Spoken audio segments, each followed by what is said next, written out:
It's very moving for me. It's moving me so much to me. I cannot tell you. Into the world, 'cause it's a classic.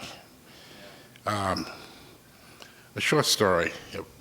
During the March on Washington, I stood there with, at the steps watching Dr. King talk about his dream and wondered whether or not I would ever see that dream, so far from my goal.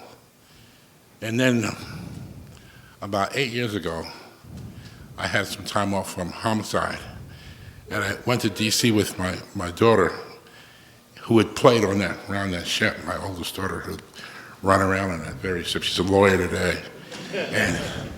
And we went to the spot where I was standing, and I was telling her how years before I had stood there listening to Dr. King's speech, and a bus pulled up with a bunch of children from Japan, and they got out of the bus and they ran towards me. And I couldn't understand what they were speaking. I was speaking their language.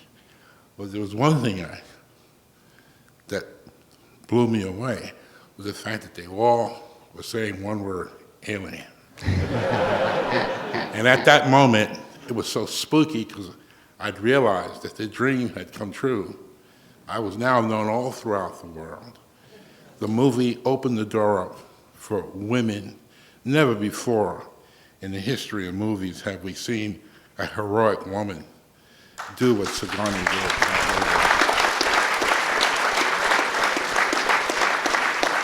And all other movies after that portrayed women in those heroic roles. And it was the first time an African American had been seen in a role like that. And so today we see women and African Americans in those heroic roles because of this man right here. Thank you, Ridley. God bless you.